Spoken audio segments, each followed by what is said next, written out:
కుటుంబ సభ్యులకి అందరికీ నా నమస్కారం. హీరోగా అంటే కృష్ణ గారికి నేను అంటే నా అభిమాన హీరో ఎన్టీ రామారావు గారు అయినా నాకు ఎంతో ఇష్టమైన నటుడు హీరో కృష్ణ గారు. అంటే అభిమానానికి ఇష్టానికి ఇక్కడ చిన్న డిఫరెన్సియేషను. ఎన్టీఆర్ గారు అంటే హీరోగా అభిమానం, ఒక వ్యక్తిగా ఒక సినిమా హీరోతో ఒక వ్యక్తిత్వాన్ని చూసి చాలా ఎక్కువగా ఇష్టపడిన వ్యక్తి హీరో కృష్ణ గారు. మా ఫస్ట్ రమా ఫిల్మ్స్ ఫస్ట్ సినిమా ఇద్దరు దొంగలు ఎంతో సక్సెస్ఫుల్ సినిమా. అదీ కాకుండా కృష్ణ గారి ఫ్యామిలీకి, బంగారు గారు కానీ హనుమంతరావు గారు కానీ వాళ్ళ ఫ్యామిలీకి కానీ మా ఫ్యామిలీకి ఎంతో అనుబంధం, మద్రాసు నుంచి అనుబంధం ఉంది. ఇప్పటికీ అనుబంధం కొనసాగుతూనే ఉంది. ఈ సందర్భంగా కృష్ణ గారి బర్త్డే సందర్భంలో పాల్గొనే అదృష్టం కలిగినందుకు అందరికీ ధన్యవాదాలు చెప్తూ నమస్కారం. అందరికీ నమస్కారం అండి. ఇది అదృష్టం అనుకోవాలో దురదృష్టం అనుకోవాలో, కృష్ణ గారి జన్మదినం రోజు ఆయన లేకుండా మాట్లాడడం అనేది నిజంగా ఒక విధంగా దురదృష్టమే. నాకు నేను ఎన్నో ఇంటర్వ్యూలో చెప్తా, నేను ఈరోజు రాజకీయ నాయకుడు అయ్యానంటే ఓన్లీ వన్ కృష్ణ గారి సినిమాలు చూసి. కృష్ణ గారు పరుచూరు గారు ఇందాక చెప్పారు, ఆయన ఎప్పుడు చెప్తుంటారు మా డైలాగ్కి సరపడా టోను ఒక కృష్ణ గారి దగ్గరే ఉందని ఎన్నో వాటిలో. ఆ డైలాగులో అవన్నీ కూడా అరే ఇలాగా మనం కూడా ప్రజల్లోకి వెళ్ళాలి, ప్రజల్లో మాట్లాడాలి అని ఒక ప్రేరేపణ కృష్ణ గారి సినిమాలు చూసే నేను రాజకీయాలు ఎంచుకున్నాను. అది కృష్ణ గారికి అనేక సార్లు చెప్పాను. అలాగే బంగారు గారు, బోస్ గారు వల్ల ఎన్నోసార్లు ఆయన దగ్గర కూర్చొని ఎన్నో విషయాలు మాట్లాడడం జరిగింది. ఏదేమైనా ఆయన మన మధ్యలో లేకపోవడం మన దురదృష్టం. అలాగే ఆయన చివరి కోరిక ఘట్టమైన జయకృష్ణ గారిని పెద్ద హీరోని చేయాలనేది ఆయన చివరి కోరిక. ఎన్నోసార్లు, ఎందుకంటే ఆయనకి దగ్గరగా ఉంటాం కాబట్టి మా దగ్గరే చెప్పేవాళ్ళు కాబట్టి ఆయన జయకృష్ణ గారు పెద్ద హీరోగా, మహేష్ బాబు లాగా పెద్ద హీరోలాగా అయిన రోజు నిజంగా కృష్ణ గారి ఆత్మకి శాంతి కలగడమే కాదు, ఆయన చాలా హ్యాపీగా ఉంటాడని తెలియజేస్తూ సెలవు తీసుకుంటున్నాను. జై హింద్, జై కృష్ణ. అందరికీ నమస్కారం. ప్రపంచంలో ఎవరైనా అదృష్టవంతులు ఎవరు ఉన్నారంటే అందరికన్నా గొప్పవాడు అంటే అది నేనే. అంటే ఆయనకి ఒక ఫ్యాన్గా నాకు ఇంకా గుర్తు, నేను చిన్నప్పుడు కృష్ణలంక గుంటూరు వారి వీధిలో ఉన్నప్పుడు ఒక కర్ర పట్టుకొని తిరిగేవాడిని. అగ్నిపర్వతం తర్వాత ఆ కర్రతోనే ఎంతసేపు ఉన్నా సరే ఆ కర్రతోనే ఎవరితోనే మాట్లాడినా ఆ కర్రతోనే ఆయన అంత ఇన్ఫ్లుయెన్స్ చేసేవాళ్ళు. సో అలాంటిది ఆయనతో పాటు కలిసి వాళ్ళ కుటుంబంలోకి రావడం ఐ థింక్ దేవుడు నాకు ఇచ్చిన పెద్ద వరం. నేను కృష్ణ గారి నుంచి నేను చాలా నేర్చుకున్నాను. చెప్పాలంటే అసలు పుస్తకాలుగా చెప్పచ్చు. బట్ నా ఎంగేజ్మెంట్ రోజు, ఐ స్టిల్ రిమెంబర్ ఎంగేజ్మెంట్ రోజు చాలా చిన్న లిమిటెడ్ పీపులే, ఇప్పుడు మనం వచ్చాము ఇంతవరకే. దానిలో ఒక ఆయన, చాలా ముసలాయన ఒక ఆయన ఉంటే ఆయన తీసుకెళ్ళి నన్ను పరిచయం చేశారనమాట. ఎవరు అంటే ధూండి గారు కృష్ణ గారితో సినిమా చేశారు అని చెప్పి నాతో సినిమా చేశారు. కృష్ణ గారు తీసుకెళ్ళి పరిచయం చేశారు. అంటే అన్ని సినిమాలు చేసిన తర్వాత కూడా మొదట్లో ఆయనతో ప్రొడ్యూస్ చేసిన ఒక ప్రొడ్యూసర్ని రెస్పెక్ట్ చేయడం అది నాకు చాలా మంచిగా అనిపించింది. అంతేకాదు ఇంకా చాలా చాలా ఉంటాయి. అంటే మన జనంలో ఒకప్పుడు, ఇప్పుడు వాచ్లు ఉన్నాయి, టైం చూసుకుంటూ ఉంటాం. ఇదివరకు వాచ్లు లేని టైంలో మనం సూర్యుడిని అలా చూసుకుంటూ ఉంటాం. కానీ కృష్ణ గారు ఉన్నప్పుడు వాచ్ అవసరం లేదు. ఆయన ఇలా పలానా ఎప్పుడు ఇంటికి వచ్చేవాళ్ళు, ఇలా ఇంటికి వచ్చారు అంటే గోడ మీద వాచ్ చూసామంటే 6:30 అవి ఉంటుంది. సో ఆయనకి కానీ ఆయన చుట్టుపక్కల ఉన్న వాళ్ళు ఎవరికి వాచ్లు పెట్టుకోవాల్సిన అవసరం లేదు. ఆయన చూసి ఫాలో అయిపోవచ్చు. ఒక సూర్యుడు లాంటి వ్యక్తి. అండ్ అంతేగా డిసిప్లిన్. అంటే ఒక పెద్ద హీరోకి జనరల్గా చాలామంది అసిస్టెంట్ ఉంటారు, 10-15 మంది. ఒకళ్ళు మంచినీళ్ళు ఇస్తారు, ఒకళ్ళు అది ఇస్తారు, ఒకళ్ళు చెప్పులు వేస్తారు. సో చాలా మంది అసిస్టెంట్స్ ఉంటారు. కాకపోతే ఆయన తీసుకునే కేరు ఫ్యామిలీకి సంబంధించినవి ఎవరికి వదలకుండా వాళ్ళకి చెప్పినా సరే ఆయన ఫాలోఅప్లు చేసి. చిన్న ఎగ్జాంపుల్ ఏమైనా చెప్పాలంటే, ఇంట్లో ఏదైనా నీళ్ళు రావట్లేదు అనుకోండి, నేను హరికి చెప్తానమ్మా అని చెప్పి నువ్వు కూడా హరికి ఫోన్ చేయని చెప్పి అంటారు. దాని తర్వాత ఆయన ఇంటికి వెళ్ళేటప్పుడు దారిలోనే హరి ఇలా ఒక చిన్న ప్రాబ్లం ఉంది అది వెళ్ళి చేయి అంటారు. నెక్స్ట్ డే మళ్ళీ హరికి ఫోన్ చేసి అయిందా అని అడుగుతారు. అయిందని చెప్పిన మళ్ళీ అక్కడ ప్రియాకి ఫోన్ చేసి అయిందని చెప్తున్నాడు, అయిందా అమ్మా అని అడుగుతారు. అంటే అంత పెద్ద హీరో ఉండి అంత పెద్ద స్టార్ అయ్యండి ఒక 10-20 మంది పక్కనే ఉంటారు, వాళ్ళు ఫాలో అప్ చేయొచ్చు. కాకపోతే ఆయన ఫోన్ చేసి ఎవ్రీ మైన్యూట్ థింగ్ అందరినీ హ్యాపీగా ఉంచాలి ఫ్యామిలీ అనేది ఆయన తీసుకునే care is something I have learn. నా అనేది ఇవన్నిటికన్నా కూడా చాలా పెద్ద బాధ్యత ఉంది. అదేంటంటే నా పిల్లలకి ఇంకా నెక్స్ట్ జనరేషన్ వాళ్ళకి ఆయన గురించి ఆయన సినిమాలు చూపించడం, ఆయన సినిమాలు చూపించి ఆయన చాలా నేర్చుకోవడం, ఆయన దగ్గర నుంచి నేను నేర్చుకున్న డిసిప్లిన్ నా పిల్లలకి ఇవ్వడం. సో డెఫినెట్గా నా లైఫ్ లాంగ్ అది చేయడానికి ట్రై చేస్తాను. And thank you. పెద్దలకు, కుటుంబ సభ్యులకు, మిత్రులకు నమస్కారం అండి.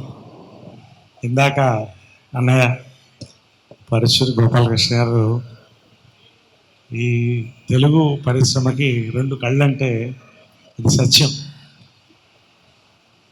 సినిమాకి, తెలుగు సినిమాకి గౌరవం తెచ్చింది, జనాల్లో మరింత గౌరవాన్ని పెంచింది శ్రీ నందమూరి తారక రామారావు అయితే, తెలుగు సినిమా కీర్తిని ఇటు హిమాలయాల దాకా అటు సముద్రాలు దాటి రష్యా దాకా తీసుకెళ్ళిన ఘనత కృష్ణ గారు. పాన్ ఇండియా అక్కడి నుంచే మొదలైంది. మోసగాడు గారు అల్లూరి సీతారామరాజు గారు. నేను మొన్న ఇంటర్వ్యూలో చెప్పాను, కృష్ణ గారు ఒక రథం అయితే 2 చక్రాలు కృష్ణ గారు రథానికి, హనుమంతరావు గారు, బంగారు గారు, ఇలా ముగ్గురు కలిసి ఒక చరిత్ర. తెలుగు సినిమా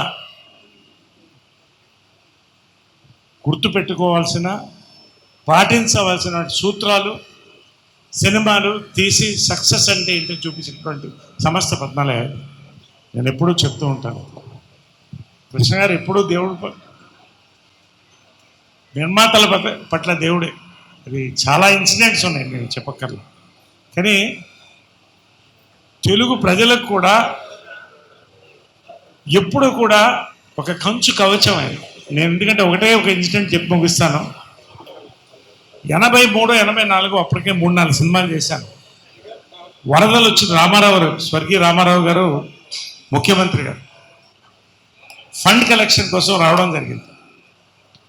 మద్రాస్ ఫిల్మ్ ఛాంబర్లో ఏర్పాటు చేశారు. నేను కుర్రోండి, 19 ఏళ్ళు 20 ఏళ్ళు, అందరూ వచ్చారు. సినీ పరిశ్రమ అంతా ఉంది. డొనేషన్లు ప్రారంభించినప్పుడు ఎవరు 10,000 దాటట్లా. అంటే 10,000 అంటే తక్కువ కాదు ఆ రోజుల్లో, 83లో అందరూ 10,000. నా చెవుల్లో కృష్ణ గారు పక్కన వచ్చి మీ బ్యాంకులో ఎంత ఉందన్నారు. నాకు అర్థం కాక 15,000 ఉందండి అన్న. నేను 10,000 ఇస్తాను, 25,000 అని అనౌన్స్ చేయను. 25,000 అనౌన్స్ చేయని రామారావు గారు, షేబాన్ ఆల్ ఆఫ్ యూ, ఇంత కుర్రవాడు వచ్చి నాకు కళ్ళల్లో నీళ్ళు తిరిగిపోతుంది. కృష్ణ గారు దండం పెడుతున్నాను, రామారావు దండం పెడుతున్నాను. లైఫ్లో మర్చిపోలేనండి. అందరూ కూడా 25,000 ఇవ్వడం మొదలెట్టారు. చివరికి రామారావు గారు ఉండి, కృష్ణ నువ్వేంటి అంటే, నేను ₹1,00,000 ఇస్తున్నాను కాక ఈ సంవత్సరం నా సినిమా ఏది రిలీజ్ అయినా ఫస్ట్ డే కలెక్షన్స్ తెలుగు ప్రజలకు ఇస్తాను. నా లైఫ్లో మర్చిపోలేని సంగతి, చాలా నేర్చుకున్నామండి జీవితంలో. ఒక జన్మ నిజంగా ఒక గురువు. అలాంటివి ఎన్నో సంఘటనలు రోజు తలుచుకుంటూనే ఉంటాం.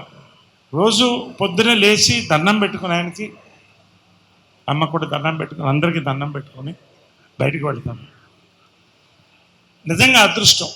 తెలుగు సినీ పరిశ్రమకు కానీ, కుటుంబానికి కానీ, మనందరికి కూడా అభిమానులకు కానీ ఇటువంటి ఒక వ్యక్తి, ఒక శక్తి మనం మధ్య, వాళ్ళ మధ్య మనం ఉన్నందుకు చాలా థ్యాంక్స్ అండి. నిజంగా జన్మధాన్యం. మన మాధవరావు గారు లైఫ్లో మర్చిపోలేని, ఆయనకి ప్రజానాట్య మండలి నుంచి ఆయనతో పాటు ఉన్నటువంటి వ్యక్తి. ఎంత ఒక మంచి స్నేహం, ఒక మేకప్ మ్యాన్గా, ఒక ఫ్రెండ్గా ఆయన. ఎంత చాలా పంచుకోవడానికి చాలా ఉంది, బట్ చాలామంది మాట్లాడాలి. ఈ యొక్క అవకాశం ఇచ్చినందుకు ధన్యవాదాలు. Thank you. సార్ కృష్ణ గారితో సినిమా చేసిన నిర్మాత ఎవరో కూడా వేరే హీరోతో సినిమా చేయాలని కోరుకోరు. ఎందుకంటే ఆయన అంత మంచి మనిషి. ఆయన సినిమా ఎవరైనా సరే అది కంప్లీట్ అయిపోవాలి, రిలీజ్ కావాలి, అది ఆయన మెయిన్ ఆశయం. ఆయన అట్టాగా ఆయన చేసిన సినిమాలన్నీ కూడా కంప్లీట్ చేయించాడు. ఆయన సినిమాలన్నీ రిలీజ్ చేయించారు. మేము అన్నదమ్ముల సవాల్ అనే సినిమా 30 రోజుల్లో తీయాలని ప్లాన్ చేసి సారథి స్టూడియోకి షూటింగ్ స్టార్ట్ చేస్తే అది 30 రోజుల్లోనే కంప్లీట్ చేసామంటే దానికి కారణం కృష్ణ గారు, ఆయన ఇచ్చిన సపోర్టు ఇవన్నీ కూడా ఉన్నాయన్నమాట. అందుకని కృష్ణ గారు నిర్మాతల మనిషి. ఆయన ఎప్పుడు బాగుండాలని మనస్ఫూర్తిగా కనుక్కుంటూ ఆయనకి ఇవాళ బర్త్డే సందర్భంగా ఆయనకు శుభాకాంక్షలు తెలియజేస్తున్నాం. Thank you. అశ్విని దత్ గారు కానీ, బోస్ గారు కానీ, రామలింగేశ్వరరావు గారిని, కళ్యాణ్ కానీ, పర్చూరి గోపాలకృష్ణ గారు కానీ, తమ్మారెడ్డి భరద్వాజ్ గారు కానీ, ఇలా అందరూ చాలామంది వచ్చారు. అందులో రాజకీయ రంగం నుంచి రఘురామరాజు గారు, బొడ్డా వెంకన్న గారు, ఇంకా అనేక మంది నిర్మాతలు, కుటుంబ సభ్యులు అందరూ ఈ ఆయన లేని ఫస్ట్ జన్మదినం జరుపుకుంటున్నాం. అయినా అందరూ ఆత్మీయంగా కలవాలని ఈ ప్రోగ్రాం ఏర్పాటు చేశాను. కుటుంబ సభ్యులందరూ, పర్టికులర్గా చాలా దూరం నుంచి డాక్టర్ శ్రీకాంత్ వచ్చారు, చికాగో నుంచి. అందరికీ నమస్కారం అండి. నేను కొంచెం లేట్గా వచ్చాను,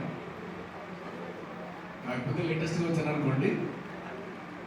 కాకపోతే లేట్గా రావడానికి కారణం ఉంది. రేపే నా బర్త్డే, అందుకని ఇవాళ ఏదో ఫంక్షన్ ఏదో పెట్టారు మార్నింగ్ అవర్స్లోని.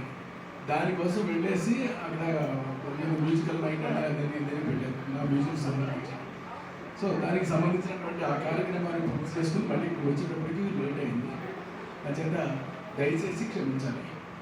ఇక కృష్ణ గారి గురించి చెప్పాలి అంటే ఇక అసలు ఎవరికి మాటలు ఉంటాయి కనుక మాటలు ఎవరికి ఉండవు. అతను చాలా తియ్యటి పర్సన్ అండి, వెరీ స్వీట్. ఉదాహరణ చెప్పాలి అంటే మాయలోడి సినిమాని ఆయన చూసి చూస్తున్నప్పుడే, దానికన్నా ముందే నేను కథ చెప్పేశాను, అందులో కూడా పెద్ద ఎక్కువ ఏం చెప్పలేదు, ఒక చిన్న సీన్ చెప్పాను అంతే. ఆ సీన్ విన్న తర్వాత డెఫినెట్గా నువ్వు బాగా చేస్తావా, నాకు కాన్ఫిడెన్స్ ఉంది అని ఆయన చెప్పడం నాకు ఇవ్వాలి గుర్తుంది. అది అయిన తర్వాత మాయలోడి సినిమా చూసి ఆయన ఇది సెన్సేషనల్ హిట్ అవుతుంది అని చెప్పారు ఆయన.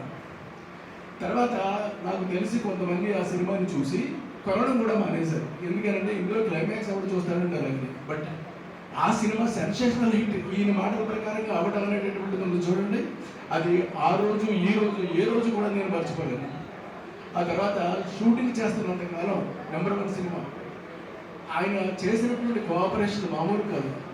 ఆయన అన్న ఇవాళ కూడా నాకు రింగరింగ్ అవుతూ ఉందండి ఒక పెద్ద